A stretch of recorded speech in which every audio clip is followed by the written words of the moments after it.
Pittsburgh Sports Line. We're going to have a great show for you. We have a lot of great sports to talk about.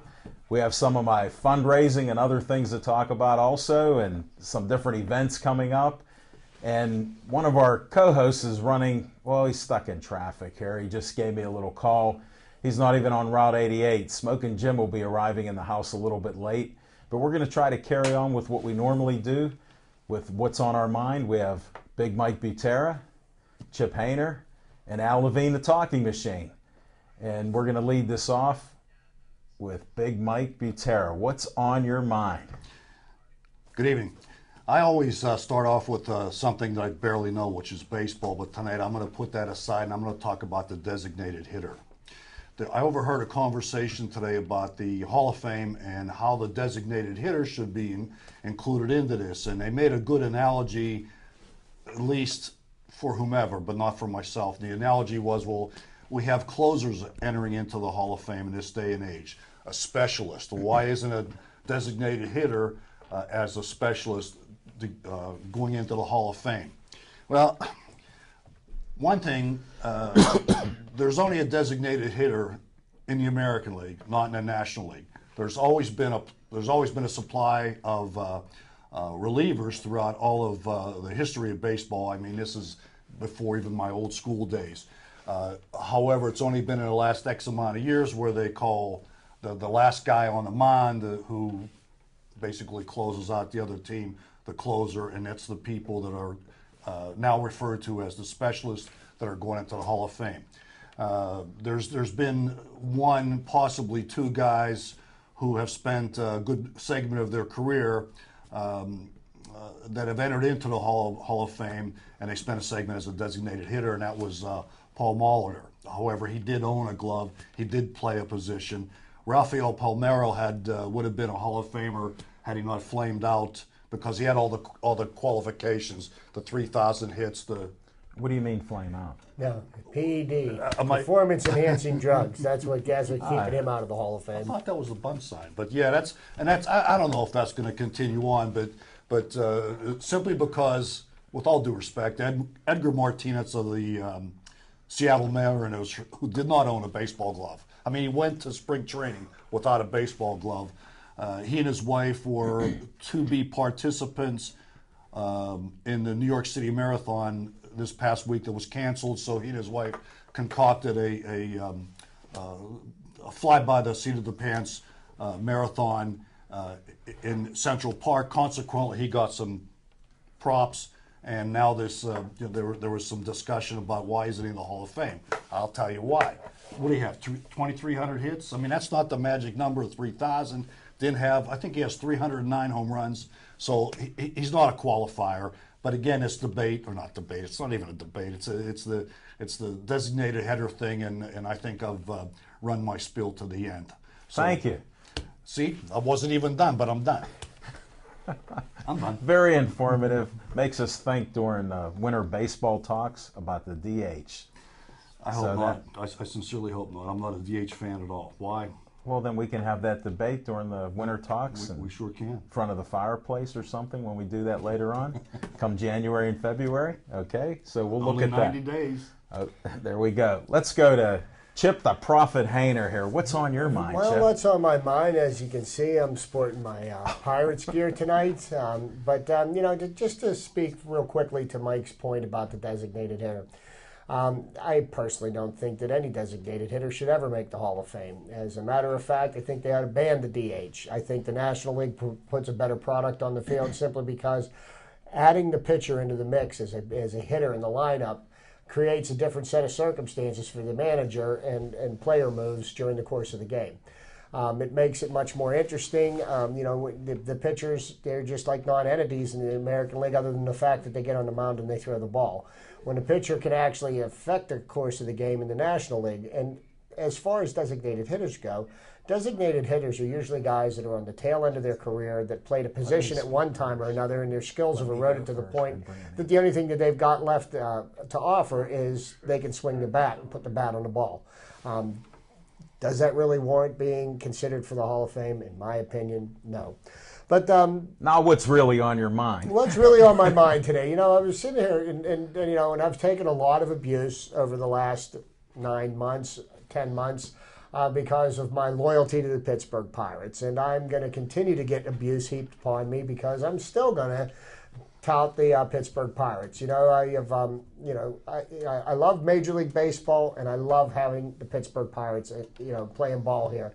What's happened the last 2 summers is, a lot of people that, really had fallen, on the wayside of being Pirate fans or not, have noticed the Pirates again. They made the last 2 summers quite interesting. And now that the Pirates, had 16 games over 500 this year and had a pretty nasty fall, ended up at 79 and 83. Everybody wants to fire the owner, fire the manager, fire the general manager. Let's get rid of everybody. Let's blow up everything. And the Pirates announced today that they're not going to make any changes in the front office, which of course the talk radio shows are making fun of the Pirates again. But one of the things that I think people fail to realize is that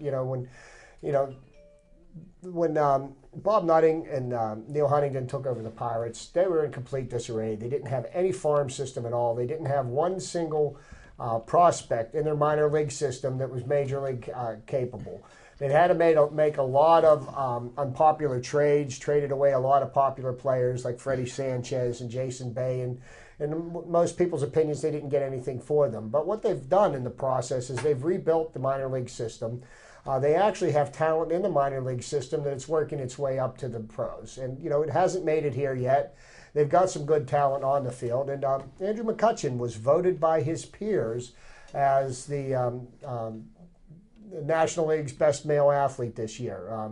Miguel Cabrera won the award by his peers for the American League. I think that's quite an accomplishment, being that Andrew McCutchen, at one point in the year was the hottest hitter in baseball, fell off, as the year went on, the same way that the Pirates did.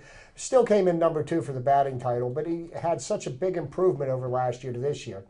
I think one of the things that, if you want to see the Pirates become a successful organization, and I think they are taking steps to move in that direction, is you can't keep on blowing this thing up every 2 years just because you personally don't like somebody, or you trip and you stumble and you fall. I think keeping the management staff together, I think they're on the verge of becoming successful. You look at where they were in 2010. They won 57 games. Here, 2012, we won 79 games. I see that as a 22-game improvement over the kind of product that was being put on the field back then. You got to have a little patience.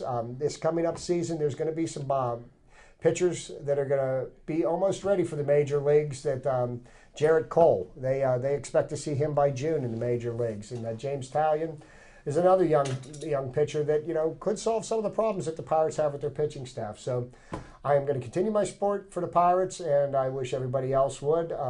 Put the down payment on my season ticket package for next year, because the Pirates do put a quality product on the field. But that is what's on my mind. Quit bashing the Buccos. You know what? Appreciate them for what they are. Hey, Chip, I agree with you on most of your things, but we all have our opinions. Some are based on facts, so we can argue the facts. But some of the opinions we're not going to get rid of that. We do have a history of losing, and they still are losers, even though they only had 79. But I am a Pirate fan. I've been a Pirate fan my whole life. I'm a disgruntled Pirate fan. And I'm hopeful for the best. And I like your polo shirt. I'm hoping they give that out with a five-seat package or 5-game package, because I'd like one just like that, because I'm partial to the black and the nice P there, and it looks great on you. So I do appreciate that stuff. But I want to touch on the DH to make it unanimous with us that I never was for it.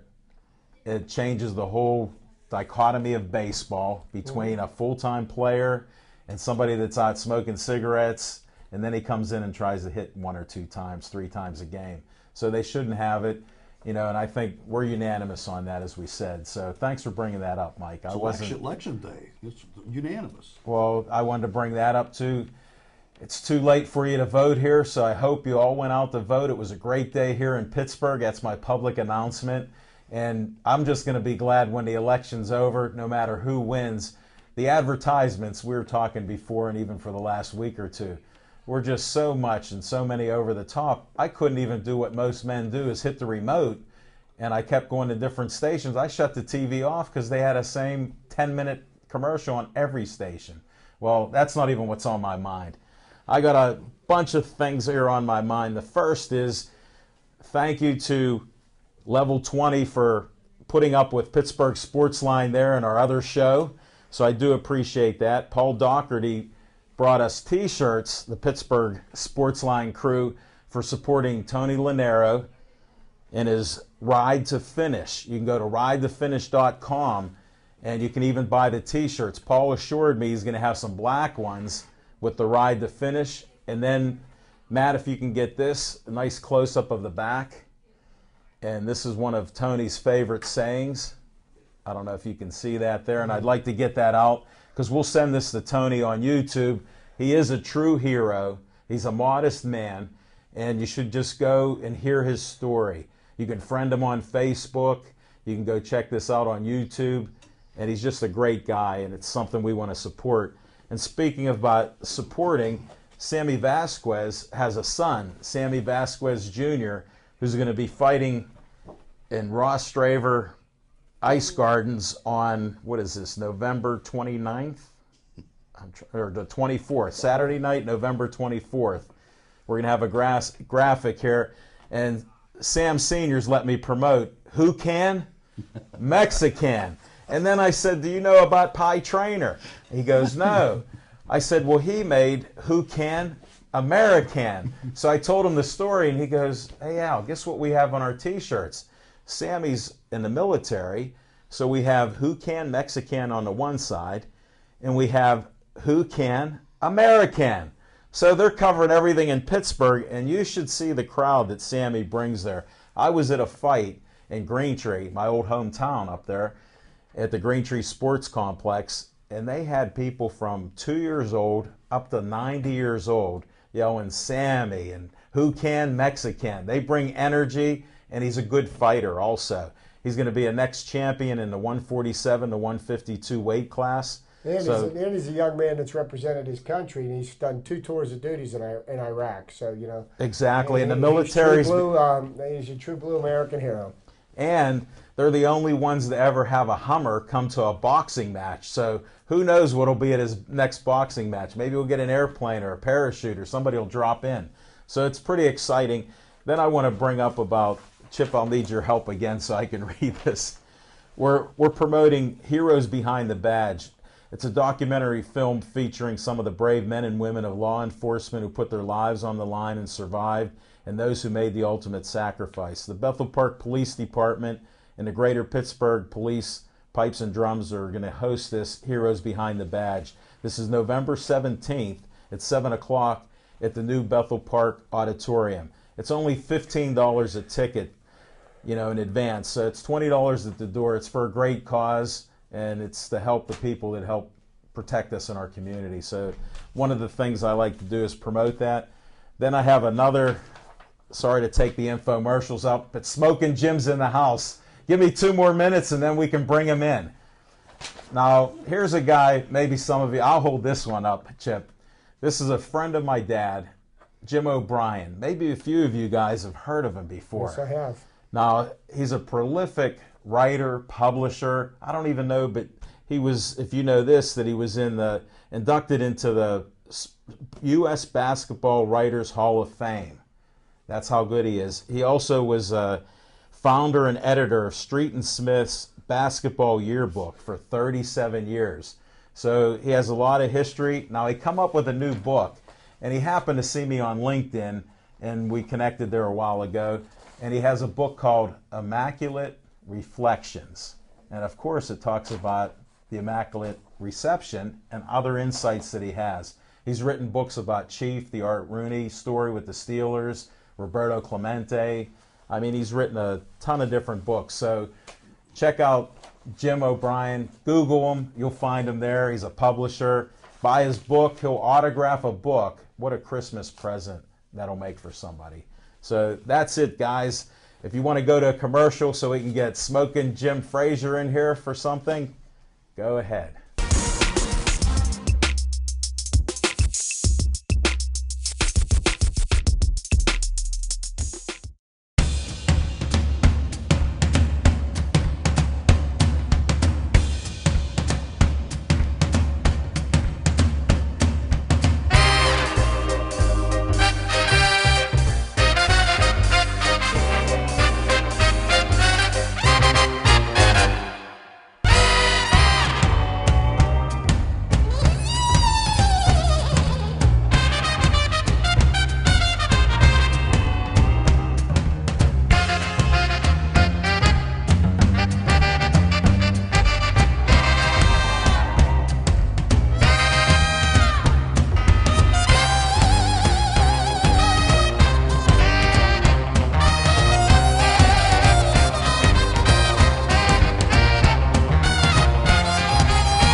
Smoking Jim just entered the building. He said, it looks like there's a big crowd of voters around the neighborhood. That sort of held him back. So besides the election, Smoking Jim, what's on your mind? Hey, Al, sorry I'm late. You know what? I wasn't going to come into a room full of white guys holding up white sheets and white T-shirts and white towels, man. I wanted to wait for all that to be over with. Hey, I just got a tip from Chip's beautiful wife, Stephanie. I am now going to start reading books. James Patterson is on my list. I've already seen the movie Alex Cross. I'm hooked. I'm going to start reading all kind of books. One book a year. That's my goal. Hold it, wait, don't start lying. You gave me back a book that you got to page 19 or something. Come on. True. But hey, what's on my mind is this. Since it's election day, I'm going to already concede to Al and Chip. My prediction of 8-8 for the Pittsburgh Steelers was way off. The last 2 years, I predicted the Steelers would go 12-4. They went 12-4. I said this year when Bill Cowher's players begin to retire, that the Steelers would turn into the Pittsburgh Pirates. I underestimated Bill Cowher's handprints that is still on this football team. Hey, the best player on the team, best player in the league, Big Ben Roethlisberger, that's a Bill Cowher guy. Heath Miller, Bill Cowher guy. But most importantly, defensively, Bill Cowher's handprint is still on this great defense. Ryan Clark, Bill Cowher guy. Troy Polamalu, Cowher guy.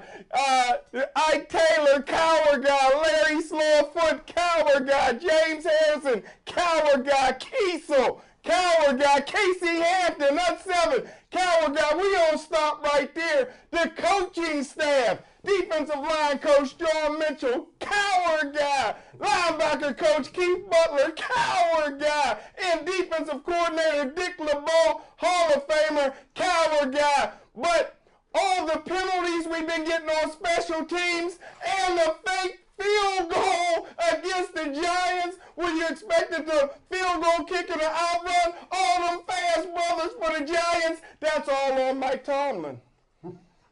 Was that what was on your mind or in your vocal cords? Smoking Jim, don't ever be late again, because I know you were rehearsing this in your car as you're squeezing that steering wheel. But Sean Squeezin is now the 4th string running back.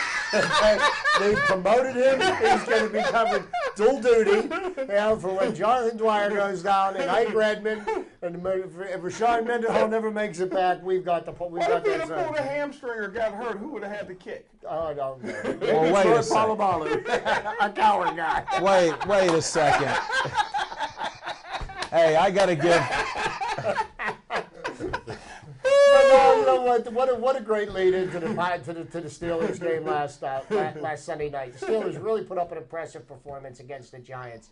The Steelers defense has been playing excellent. They've got some young guys that are coming in and starting to make an impact. Will Allen looked real good.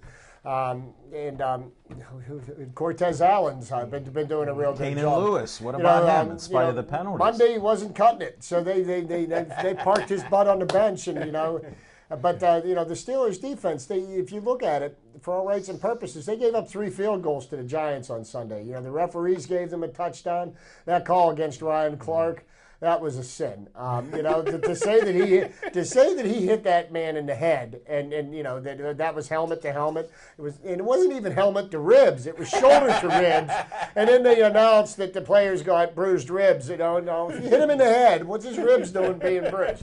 They've got him targeted, but I'm not one of these conspiracy theorists. As far as the refs go. Oh, I am. The refs just had a really, really bad day. But I mean, even the refs that get paid the big money can look as bad as the replacements do. But hey, we're not seeing any drop off in the level of no, but they competency do make, here. Chip, like you said and others have said on the show, they make the call quicker, and that helps because then we move on with it. But getting back to like Tomlin making some of these decisions, the one thing I'll give him, I would rather have an aggressive coach, but this was like crazy aggressive.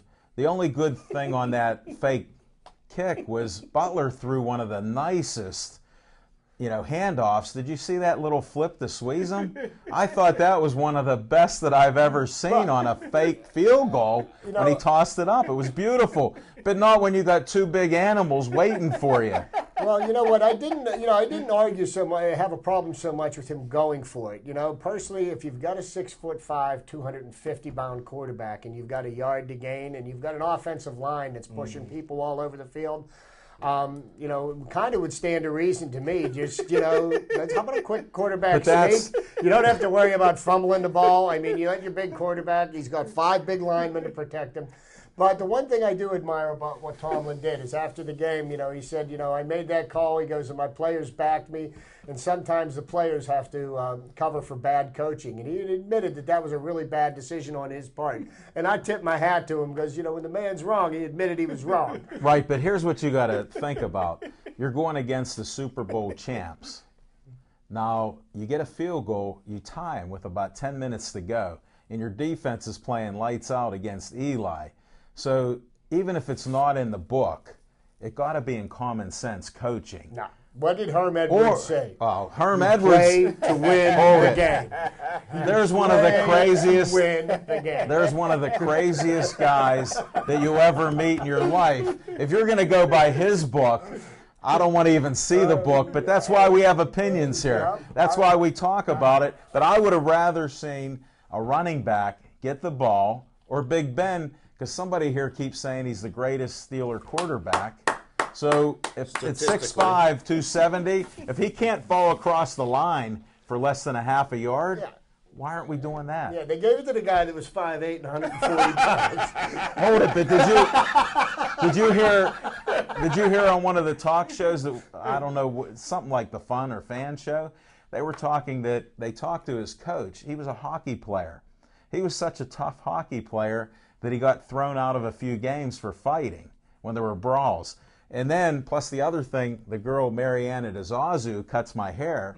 Since she started cutting his hair, he has not missed a field goal. He's only missed one on the year. So I'll bring that fact up again. So let him kick. Well, if the Steelers would have lost the game, Tino Sinceri would have blamed it on the kicker. Again. Yeah. We're not going to Pitt right now. We're on the Steelers. You're not changing. While we're on the Steelers, this is the 80th, the Steelers' 80th anniversary season, okay? I'm going to put a question to, each of us and just, off the top of your head, answer it quickly. Big Mike, who's the greatest Steeler of all time? Bullet Bill Dudley. Okay. Mike? Mean Joe Green. Mean Joe Green. Terry Bradshaw. I agree with Smoking Jim. The foundation of the team of the decade of the 70s was Joe Green. That was Chuck Noll's first draft pick, and he was the heart and soul of that team. He was the foundation upon which all of this was built. Joe Green, in my opinion. I said that to be controversial here. Who'd you say? Terry Bradshaw. Oh, okay. Because anybody that can't spell cat and doesn't wear a chin strap, I mean, you got to give him some props just for that. Well, Sunday, Terry Bradshaw said Reggie Bush was chasing a bucket of chicken. He was chasing him. Yeah, and then did you hear about Kurt Menefee and Jimmy Johnson? They all came to Bradshaw's defense because, this was causing an outroar. Because Jimmy Johnson, before they go on the air every Sunday morning, I found this out, useless piece of information, that he eats 4 pieces of fried chicken before they go on the air every Sunday morning. So Bradshaw was actually making a joke about Jimmy Johnson, and it was giving him a shot, but it came across really kind of tasteless. But here's the other history. Sound Wasn't there a guy? Sound like Jimmy Johnson got more brother in him than you, Al. Well, no. Here, I'm going to get back to that to try to help you out. You see all the poison he got? He recruited got it to you. Hey, do any of you guys remember Chicken on the Hill with Will? Now, where do you think Terry Bradshaw was getting his chicken from? Hello. Because Stargell had a lot of home runs back then. That's back when Willie Stargell put that rat here in the Colonel Sanders chicken to make his product that much more popular. Exactly, and he gave out a lot of chicken on the hill, believe me. They waited in line when he got up to bat, and I heard Bradshaw was one of those people. Think about it. So he's right in there with them. So. But, get back to the Steelers. The most impressive thing about the Steelers' 3-game winning streak here is the reemergence of the Steelers' offensive line, and they have been maligned for years. I mean, the offensive line has been a joke, and we've been making Fun ridicule them, endlessly here as long as I've been on the show. But I tell you what, the Steelers' offensive line are starting to push people around. Willie Colon looks like a man possessed out there. He's Alan likes to say he's blocking and tackling, but whatever you got to do to get the job done, it's getting done. The last 3 games, the Steelers have averaged 155 yards rushing a game. Wow. They've gone from the 31st, ranked number 31 out of 32 teams in rushing, to they've raised their up to number 21, and that's just in 3 games. Wow. And they're doing it without their stud running back who's been out, recovering from knee surgery. Came back for a quick game. Mendenhall looked pretty good against the Eagles, but re-injured himself. But you got Jonathan Dwyer, who you get two back-to-back 100-yard games. Isaac Redmond did that. The last time the Steelers had 3 100-yard rushing games in a row, I think, was probably back in 2007. Yes. Wow. And the people that did that was Willie Parker did 2, and Najee Davenport was the third one. Wow. Yeah, that's the closet back. pooper. He's from the U too. Yeah, but while we're on the subject of football, and he mentioned the U again, and I'm thinking of Jimmy Johnson. Jerry Jones. I guess he's got no better place to put his feet, so he just opened up his mouth and inserted both of them. He gets on TV on Sunday night, on national TV, and he's talking about, his ability as a general manager, and that as an owner, that he would fire him if he was general manager. And then he comes out today and says that he's going to remain the general manager of the Dallas Cowboys for as long as he owns the team. I don't know what gave Jerry Jones the idea that he could evaluate talent or that he's a good general manager. The 3 Super Bowls that Dallas won since Jerry Jones bought that team were all engineered by Jimmy Johnson and his coaching staff. Jimmy Johnson came in 1988 and they made a blockbuster trade, got rid of Herschel Walker, got about 19 draft picks. He brought in Emmitt Smith, Troy Aikman, Michael Irvin, stacked that team, set it up so that even Barry Switzer could win a Super Bowl with the team that Jimmy Johnson left him. Jerry Jones's ego was so big that he and Jimmy Johnson couldn't fit in the same stadium together, so, he made Jimmy Johnson go away. But Dallas, they're never going to see another Super Bowl. Certainly when they got a general manager that thinks that Tony Romo is going to lead them to the promised land. Jason Garrett is doing a horrible job as coach. And now that Sean Payton's contract has been voided by the NFL, wouldn't be too surprised to find a coaching change happening there because Sean Payton's got roots in Dallas. Yeah, his family lives in Dallas. So And does he. even Mike Tomlin can win a Super Bowl with Bill Cowher players. Hey. Who Maybe the voided? second one. At least you're consistent anyhow. Who voided Peyton's contract? The NFL. The NFL did. Because Goodell. what they did was Goodell the Saints sent them a copy of Peyton's contract. For some reason, the NFL requested it. And there's some wording in there that the NFL found questionable, so that they decided that contract was null and void. And that means that after this season, of course, the season he's suspended because he's not being paid this year, that he becomes a free agent. Now, of course, New Orleans could always renegotiate the contract with him and put in wording that would be favorable to the NFL. Yeah, what the wording was in the contract was if his contract becomes void, if the general manager gets fired from his job and the NFL's not having that.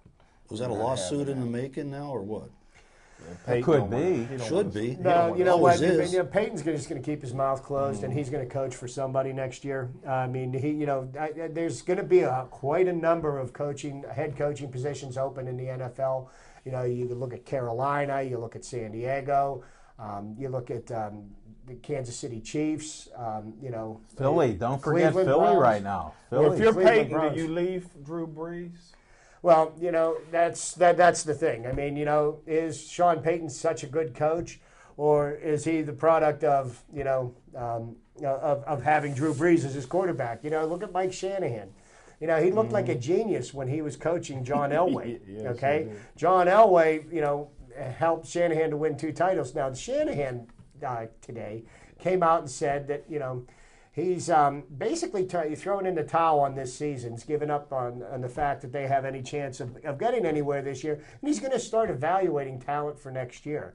I've never heard of an NFL head coach at the halfway point of the season saying that we don't have any chance. You know, what's his why, record? why even try? He's Yeah, but 3-6. Chip, okay, now nobody that has a record like that has ever made the playoffs. So Really? he's basing it on statistics and everything else. So you're nobody at the you're- halfway point so- with 6 so losses. Let me explain a scenario to you. You own an NFL team. You're trying to get revenue in, get your fans' interest, get all kinds of money in, and your coach tells you he's throwing in the towel halfway through the year, and you're going to be okay with that? No, here's what I do. Chip, it happens My all the coach- time in our favorite sport, baseball. Right, but my That's coach. how they have the trading deadline and the salary dump and all that jazz. Same thing. But here's the Do you difference. announce it in the press?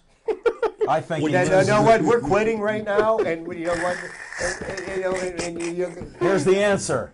If I'm in charge, he's not in charge anymore. Because you're not giving up. And what he should have said, he should have prefaced it by saying, we're going to reevaluate talent, but we're going to try to win the remainder of our games with the people that we have here. If we have to make some changes, we're going to do it so we can win. Your head I don't coach- go out there and say we're done on the season, but it is a fact. Statistically, we're all about the numbers. We all follow sports. At the halfway point with 6 losses, Well, nobody's gotten here's a in. better fact. ahead. Every team almost that the Steelers beat that threw in the towel. The Jets, Cincinnati, the You know why? Redskins. You know why? When you look at the Steelers with old Bill Cowher players, somebody named about 8 of them on the defense, not counting Troy, who only has 1 leg right now. Think about it. They're looking at this team, and they go, we got blocking and tackling on both sides of the ball. The referees aren't calling every penalty. We can give up 2 or 3 interference calls And I and forgot still win about the game. Philadelphia Eagles, they done threw the towel. Exactly. If you They're going to lose a quarterback and a coach. now, once the Lord Goodell finds out that this comment was Did you say made, Goddell? how do you think it's Goddell. going to take a head coach admitting that they're not going to play to try to win every game that they're playing? This goes to this is a lot more far-reaching than all this statistical Are you saying BS. integrity? That yes, that you know what? Conspiracy You go theorist. out every week and you try to win said that no. game. I Well, don't care Goodell- what your record is. Well, Lord Goddell ought to be used to it because Indianapolis tanked last year to get luck. And I tell you what, if I'm the head coach at the Indianapolis Colts, I'm not letting Bruce Arians give me no medicine. Bruce Arians look like he want that job, brother. I don't think he want to give that job up. He's got And he the kinda pedal look to the pretty metal. good. He Yeah. trying to look good as the head coach in Indianapolis. So. And he's keeping a low-key type of thing. We'll help out Chuck. We love Chuck. Chuck Strong here speak. Now get to the background. There's no doubt. But you're not saying you're a conspiracy guy. But Chip, all I'm hearing is conspiracy. We're connecting the dots here. Each one of us. Big Mike's all over that right now. He's telling you it's like baseball. Hey, no. I gotta do my NFL segment. All right, I folks, happen to see- Stan, one second. Let me segue into this. This is Big Mike's special NFL moment. I forgot. I happen to see that Jerry Jones, Bob Costas face-to-face thing, Really? and yeah, I'm not a big fan of neither of the guys. However, I did think that Costas was throwing him hard balls, and I think because Jerry's face is a little deflected, that he was deflecting all those hard balls. But the thing I wanted to ask is, now I watched highlights of the Steeler game, and I only saw a few plays, but on one. The replacement refs, are they still there? Or are they I think they're there. Man, I'll tell you what, that one play with the Ford pass that turned into a fumble and then the hit in the end zone, how can you call that helmet to helmet? Hold it. Bill Cowher on national TV said that was the right call. I think it was a I late. thought it was a defenseless receiver. I don't think it was helmet to helmet. I would have called it A late That's hit. what I thought it Late was, a hit. defenseless receiver. They may have miscalled that play, but the play with Roethlisberger. But I had some that chicken forward in my pass- mouth at the time. Yep. Were you So I might running? have missed it. Were you running? No, the play with Roethlisberger, that was a travesty right there because sham. his arm was hit, it was, but he still had control of the ball and he Enough to completed the propel it throwing forward, motion yeah. and the ball went out. But you know what? it was New York, and Hurricane Sandy hit, and the refs wanted to. Are you a How conspiracy did they guy? miss? And Heath Miller 6'5". How do you miss him getting clipped? Oh yeah, on the same play, the whole 9 You yards. know why? Because they were watching the goal line to see when they Yeah, crossed. but even a guy that clipped him, he raises his hand. I'm saying, well, that's kind of a sign. What did Phil Simms say? He goes, "That's a sure sign he clipped him." He said it right during the game. But there was So I still- mean, there's- we have a lot of nonsense going on here, and I always say follow the money. Where's the betting money going on with some of these Conspiracy games? bet, man. When you look at this, it just makes you go, "What did that Arsenio Hall?" Makes you think. Now why? We could talk about Pitt in a minute or so, but to me, it makes no sense when you have a team beating the Super Bowl champs like they are, and a call was there to change the game. And I would say complexion, but we'll not mention that. But you know what? The one thing I do have to admire about what the Steelers did, regardless of all the adversity that they faced on Sunday night, they didn't get wrapped up into it. Nobody got any penalties for mouthing off at the referees or anything like that. You know what they did? They just went out and they did what they had to do to win the game, and they made the plays that they needed to make, and they stopped the Giants 3 times in the fourth quarter. They went 3 and out. Okay, so that's a hell of a job by the defense. And with 2 minutes and 58 seconds left, Steelers got the ball on offense, and the Giants never saw the field again. And that right there, And the look Steelers, at Isaac Redman running 28 yards when he could have just Roethlisberger fell gets a down. first down. What's his name? Redmond gets a couple of first downs, and the game's over. I mean, that's that. They didn't get caught up into it. But before we even think about talking about Pitt, because that's a laughable thinking about subject. No, let's talk about something that's a little bit more excitement. WPIAL Before playoffs. you go there, let me ask you one question. Do you think the Kansas City Chiefs want a piece of Haley next week? No. They don't even know who he is now. He's cleaned up a little bit. He's not running the same offense. He changed. Did you hear he's changed some of the calls and what they are now and some of the terms? Here's what the thing They is don't about. care Here's about what him. the thing is. I mentioned this last night, but here's one of the things about this game that concerns me, is that now the Steelers are on a bit of a roll, and this happens all the time with the Steelers, and historically they've done this. They start reading the press, and everybody starts talking about the Steelers being contenders again. They look like they're going to be the favorite to win the division, and the Steelers start believing that they're better than they are, and they don't put in the work that they did in the last 3 games. This is the kind of trap game that, we lost to Tennessee Titans. We should have never lost that game. We lost to the Oakland Raiders. We should have never lost that game. We beat the best, arguably one of the best teams in the NFC. Mm-hmm. Let's give the Atlanta Falcons their props. They are undefeated. But the second best team in the NFC, and we beat them handily. There was really no question in that game. It was just a matter of time. And, the Chiefs, they're hapless. They got Brady Quinn as a starting quarterback. And, and if his brain isn't still scrambled, then they've got Matt Castle, which is bad and worse. They do have a hell of a running back in Jamal Charles. And Jamal Charles, don't forget, a couple of years ago ran a touchdown kickoff against the Steelers. So, they've got some weapons. Dwayne Bowe's a pretty nice wide receiver. They do have a decent enough running game. Actually, they've got, I think, about the 5th best rushing attack in the NFL. So, they can't seem to win football games, but that doesn't mean that they can't. And, if the Steelers don't show up with the same kind of attitude that they had Sunday afternoon, it could be a long Monday night. Well, like we said last night, and I'm a proponent that I've said for years, they played at the level of the competition. It's a bad level, so they will play maybe not as crisp a game, but they're going to beat Kansas City. It's time, as they say, to stack them. So they're going to stack some wins. You better get this Post-Gazette out here for that.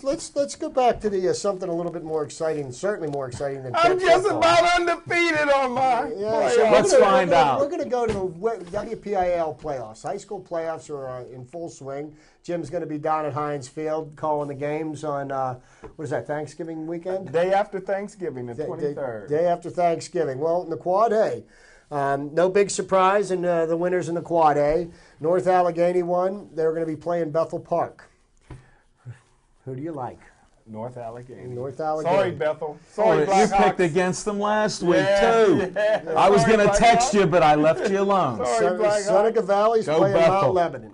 Seneca Valley is absolutely loaded. Yep. Brown at quarterback's unbelievable. Barnes at running Now, back. I know I'm going to have a difficult time with Jim picking this one. Gateway against Woodland Hills. It's a win-win situation. I got a breaking story for you. Gateway beats Woodland Hills. Next year, you heard it here first. I'm not supposed to tell this, but I'm going to tell it anyway. Gateway's coaching staff is coaching for North Woodland Hills next year. Heard it here first. Folks, I just want to repeat that. When you see this show on YouTube, please don't tell anybody. And Smoking Jim put this up, I tried to keep it under my hat. and you can see Chip wiggled it out of me. I just have that ability. Chip is one of the greatest, so it wasn't Smoking Jim Frazier. I'll put this video up on his site on Facebook, and it's all on him, folks. You'll see it. Okay, so then the final game in the Quad A playoffs, Upper St. Clair and Central Catholic. I'm And that sorry, game's going Big to be Mike. played up at Baldwin High School, my old alma mater, and I think I'm going up to watch that game Friday night. Upper St. Clair is playing Central. Mm-hmm. Upper St. Clair. Sorry, Big Mike. Okay, we go to the AAA playoffs. Now, Thomas Jefferson is going to be playing Franklin Regional. Thomas Jefferson, Okay. best team in football. West Allegheny's going up against Montour. This is a rematch of a game that was played a couple of weeks ago. I would say Montour wins that game because they would really love to get blown out by Thomas Jefferson the next week. Okay, Mars is going to be playing West Mifflin. That's going to be tough. 9-1 teams. Mars should be the favorite. West Mifflin's absolutely they loaded this year. Wheeler running back. I'm going to go out on a limb and say West Mifflin. wins West that Mifflin. All right. Central Valley versus Hopewell. Central Valley's been very disappointing this year, but they do get one of the best players in the country in Foster, so I'm going with Central Valley. Okay. Next up on Double A playoffs, Aliquippa, undefeated against Mount Pleasant. Aliquippa may be the best team in all of football. Aliquippa runs away with it. Jeanette versus Beaver. Jeanette got a black coach. Jeanette. Okay. Now this next game right here, we got South Fayette versus Beaver Falls, and this is an interesting stat that I read about the South Fayette team. South Fayette team's played 10 games this year, and in all 10 games that they've played, the mercy rule has been put into effect. And basically what the mercy rule is in high school football is once a team goes up by 35 points, they don't shut off the clock. They just let the clock run continuously in the second half to get the game over with. They have done that in the last 10 games in a row. South Fayette against Beaver Falls. I think it's going to happen for the 11th. Smoking Jim, what do you think? Well, put it this way. Aliquippa blew out Beaver Falls earlier this year. They scored 66 points on Beaver Falls. The very next week, Beaver Falls stepped up to AAA, played the best AAA team at the time, Central Valley, and shut down Foster and the boys and upset them. So Beaver Falls is absolutely loaded. I got to go with Chip, South Fayette. All right, and then finally, Washington against Seton LaSalle. Washington, best running back in the state. Washington wins it. Yeah, and that young man has rushed for over 200 yards in 7 games so far this year. That's pretty impressive statistics. We go to the single A, and, there's the Clareton Bears again. Are they ever going to lose? They're playing the Brentwood Spartans. Well, I love Brentwood. Brentwood's a tough school district. That's a rivalry. That's a hated rivalry, Clareton and Brentwood. Boyd for Clareton, Tyler Boyd got 100 touchdowns. State record's 123. I think he ends up with over 125 touchdowns this year, so of course they're going to win. And I'll tell you what, if Clareton does make it all the way to the PIA playoffs, state championship, they're going to play 6 more games. It's possible that he could break that record. I mean, the way he's scoring machines like a pinball machine. I'd like to see somebody give Clareton students oral tests. I can't believe all of them are eligible. No way. Okay. Come on. You said Stowe Rocks was all eligible. Next up, Neshannock and Monessen.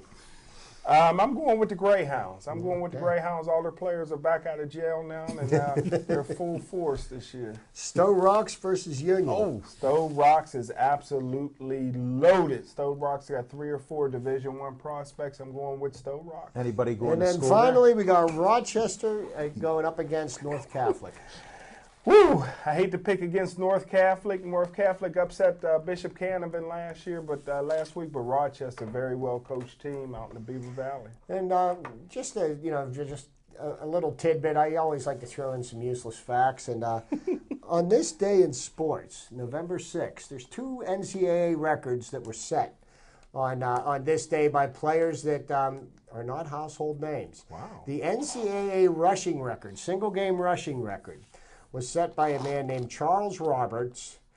He rushed for 409 yards and 5 touchdowns. He played for Sacramento State, and he did this in 1999. That's an NCAA record. Wow. And How did he do in Canada after that? I have no idea. I never heard of him before nor since. One and done. And the NCAA Division 1A record for most wins by a quarterback. Can anybody come up with the name of that gentleman? 1A for most wins in the quarterback. Now, Colt McCoy had the record for Texas. I believe somebody broke that record. Well, in 2004, David Green broke Peyton Manning's record, and his record was 40-9 as a starter. Okay. And Peyton Manning, now that record may have since been eclipsed, but that's David our Yeah. useless bit of information for today. Hold it, some fiction and fact from Chip Hayner's almanac. And We're also, expanding those almanacs. because we were talking about boxing earlier. Yeah. November 6th in 1981. Remember Ronaldo, Call Me Mr. Snipes? Yeah. Got flattened by Larry Holmes Yeah. right here at the Civic Arena. Then he stabbed him in the neck with scissors. Good God. Holmes.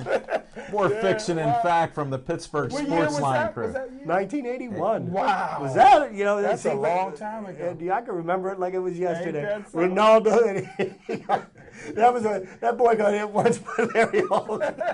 He didn't want to get hit again. He ran away from him before he finally fell on his face.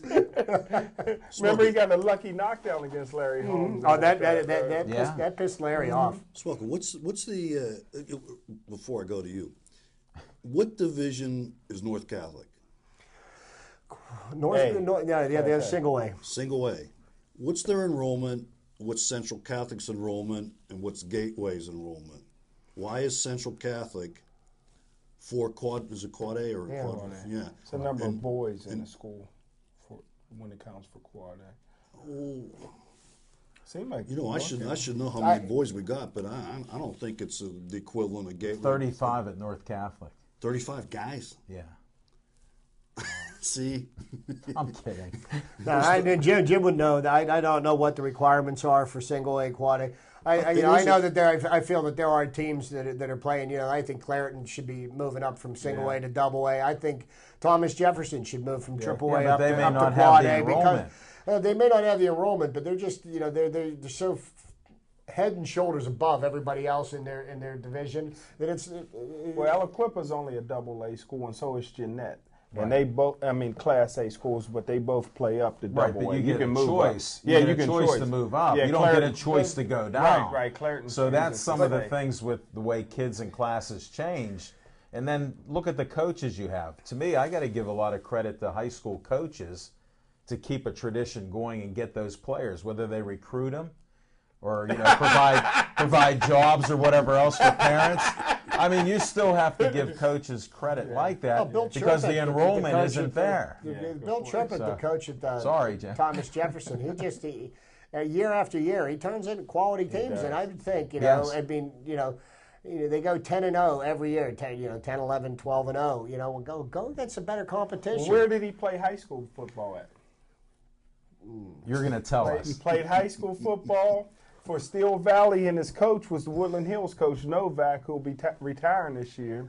And also, everybody looks at North Allegheny. And North Allegheny is such a winner with the coach for North Allegheny is Art Walker, Yeah. Art Walker Senior. Jr.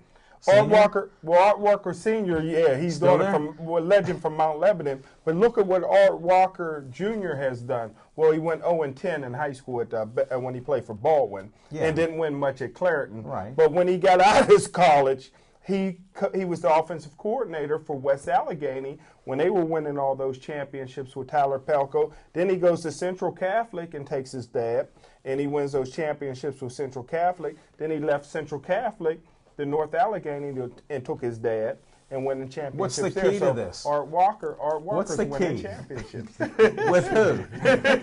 With his Who's his daddy. daddy? Who is his daddy? Nothing like his daddy. You know, but you look at what And there's North nothing wrong with that. You know what North Allegheny has done this year? You know, you look at the top 4 ranked teams in the Quad A. You've got, you know, North Allegheny, Gateway, Seneca Valley, and Upper St. Clair. And North Allegheny's beat two of those teams. They beat Gateway. They also beat Seneca Valley this year. The only losses each of those teams had was to North Allegheny. Yeah. So there's going to be a rematch here somewhere along the line, and it may be at Heinz Field. It'll be definitely a game worth watching. Well, Upper St. Clair may have a say in that. Upper St. Clair could emerge, and Upper St. Clair got beat by Bethel Park. And Bethel Park, don't forget now, we're in Black Hawk country. Yes, and we Bethel are. Park has a 9th grade quarterback, so keep that in mind. In the next 3 years in Bethel Park could be very special. They got a 9th grade quarterback that lives in the same household as the head coach. Coach's son. And again, there's nothing wrong with that Nothing if they wrong can with play. that. Nothing wrong with If they that. can play. No. Nothing wrong with that. Oh, Al McGuire used to coach Marquette. Great basketball Yes. coach. And Marquette had a black kid named Frazier that was pretty good, but Al McGuire put him on the bench and His son played had his to play. son. And Frazier went up to Al McGuire and says, "Hey, coach, I'm better than your son." He says, "I'm just as good as your son." He says, "See, that's the problem. If you want to play, you got to be better than my son because I got to answer to his mama." So And that was and he was a can't great be just as good as Al Jr. Got to be better, and Frazier. he was a very good coach too. You got to give him credit there. And since we're not going to talk about Pitt, since we covered a lot of great subjects, who cares about Pitt? You know, they almost beat Notre Dame. We won't talk about anybody's quarterback or anything there. We talked about it on our other show, and we covered that. So if you don't watch, if you didn't see our other show when we put that up, Pittsburgh Sports Line at level 20, then you can hear the conversation there. So we don't overlap Maybe there. if the coach wouldn't have been such a buffoon and actually made some decent calls in the game, we'd be talking about Pitt. But I mean, the play calling, it just absolutely baffled me, and it just it was a shame because by all rights, Pitt should have won that game. College football is always better when Notre Dame's undefeated. Isn't that right, Big Mike? Absolutely. And I happened to catch the overtimes. I was at a function, and I'm going to kind of agree with Chip. Not kind of. I will agree with you, Chip, because if I'm thinking correctly, the buffoon you referred to, Christ? whatever his name Coach is. Christ. Coach, yes.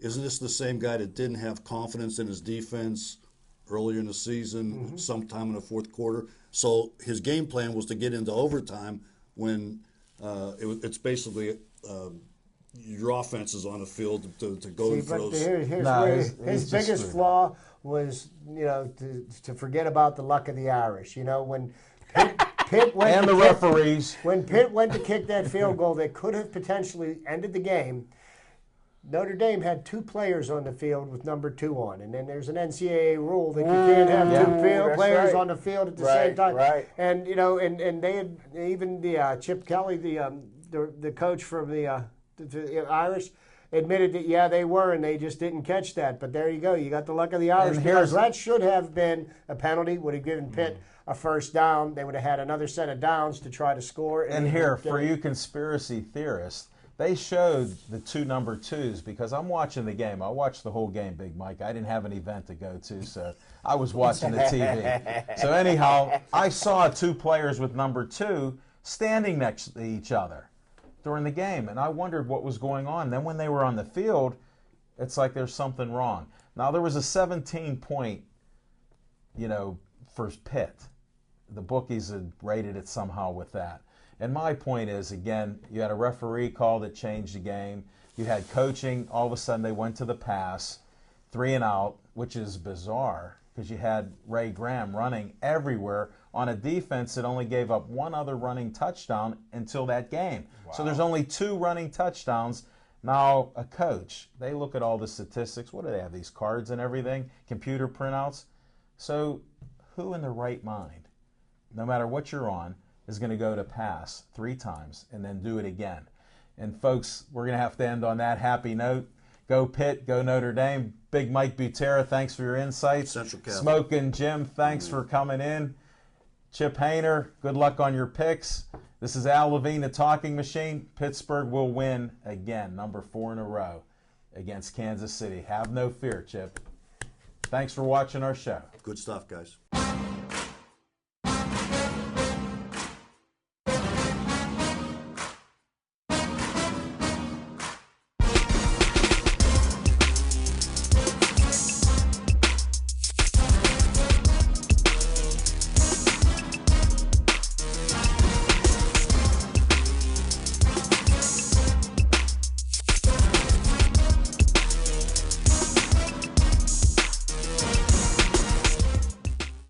So you've got a song about where to call for government information? Check this out. We got the benefits and services that'll make you smile to get the answers you need.